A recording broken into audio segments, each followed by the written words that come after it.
mercy of Sri Chaitanya Mahaprabhu that we have this opportunity.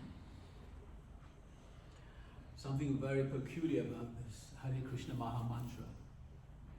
So there are 4 ages, as we know. In one cycle, the count, there's 4 ages. Satya, Treta, Dwapara, and Kali Yuga.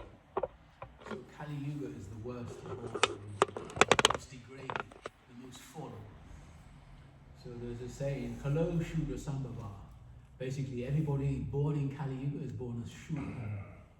So there are 4 classifications: Brahmana, Kshatriya, Vaishya, and Shudra. So the Brahmanas are the priestly class, the teachers. The Kshatriyas are the administration, the warriors. And the Vaishyas are the business class.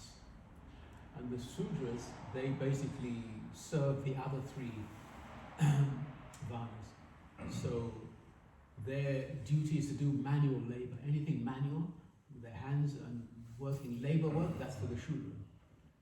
So nowadays we see in this age, Kali Yuga, the age of quarreling, hypocrisy, there's no more Brahmana, no more Kshatriya. Everybody is born Shudra. So the Shudra is only interested in satisfying his belly and senses, that's all. So now what we find in society is the so-called leaders, they're posing as leaders, but actually they're not qualified. So the main qualification of a leader is supposed to free his dependents from the cycle of birth and death, actually. This is the purpose of human life, is to become free from the cycle of birth and death. So we see that our leaders now, they're redundant in this aspect. Their only concern is to gather as much money. That's their major concern.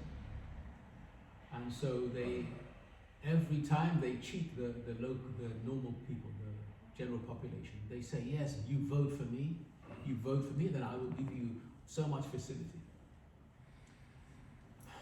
They go around campaigning. After so much campaign and they win the election, nothing changes. So in this way we can see actually in this society now, it's basically the cheaters and the cheated. It's most unfortunate. So actually this day and age is very unfortunate. Why? Because men have short lives. They have very short attention spans, actually. They cannot focus, they cannot concentrate. So it's very difficult for man now to even read a book. So many bad qualities. Truthfulness, cleanliness, all these things are degraded in this age. So somehow, by the mercy of Krishna, he has agreed to come down in this most fallen and degraded age and to bless us with this Hare Krishna Maha Mantra. So somehow, the most undeserving have become the most fortunate. So our qualification is the fact that we are disqualified, actually. Because in Satya Yuga, men used to live 100,000 years.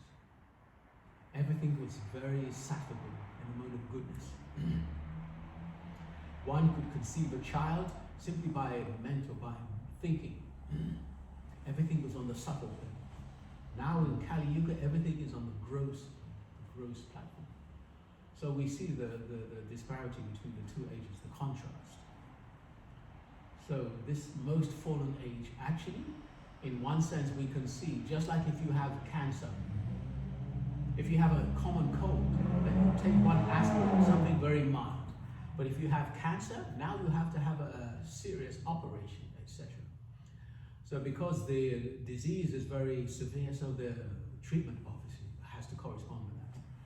So we see, we have the mercy of Sri Chaitanya Mahaprabhu. Because this age is the most fallen and degraded, so therefore the medicine for the age is the most potent.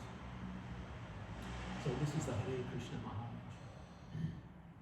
Because in other ages, this is not possible. The holy name does not reveal himself. He only reveals himself in Kali Yuga. So somehow, we have acquired this mercy, somehow. And this is causeless mercy. We do not deserve it, but it is somehow is our boon, our blessing in this age. So this Hare Krishna Maha Mantra, Hare Krishna, Krishna Krishna, Hare Hare, Hare Rama, Rama Rama, Hare Hare. This actually is describing the highest representation of divinity. This is the Hare Krishna Maha Mantra, the highest representation of divinity. No doubt, divinity is the subject, but within the subject there are many gradations. There's classification, there's quality and grade. Just like you have mathematics or English, any subject. There's primary school level, secondary school level, degree level, and then there's PhD level. So we can see according to the gradation. So divinity appears in a particular location according to the capacity of the audience. So we see that Sri Chaitanya Mahaprabhu appeared in India. And if we look at India, we see that they are more inclined to spiritual life. The whole environment there is more inclined. They have a higher inclination towards spiritual life. So therefore Mahaprabhu appeared in India, in West Bengal. So we see other representations of divinity according to the quality and classification of the audience. So one can do a comparative study actually. It's not that we are claiming to be the only way. No, this is foolishness. Divinity has gradation and quality, like every aspect of existence. Every aspect of existence contains quality and gradation. The same in spiritual aspect. So this Hare Krishna Maha Mantra, actually, we are vibrating it with our tongue. But actually, the sound vibration is coming directly from the spiritual world. So yes, we are vibrating this holy name with our mundane tongue, and we are hearing the name with our mundane ears. But actually the sound itself, holy name himself, is a spiritual sound vibration. So due to our layer upon layer of covering, we cannot realize at present that this is a spiritual sound vibration. So when we say spirit, the first thing that comes to mind is something abstract, something beyond our imagination, beyond our intellect. Matter versus spirit. So we can say intellectually, matter has a beginning and an end. Spirit not only has no beginning, no end, but it is ever increasing. So the two are diametrically opposite. So because we are known as Tatastha Shakti, we are in the middle. Tatastha means margin, so we're in the middle. In the middle means that we are infinitesimal. So we are spirit, but we are infinitesimally small spark of spirit. So within us contains light, but that light is eternal.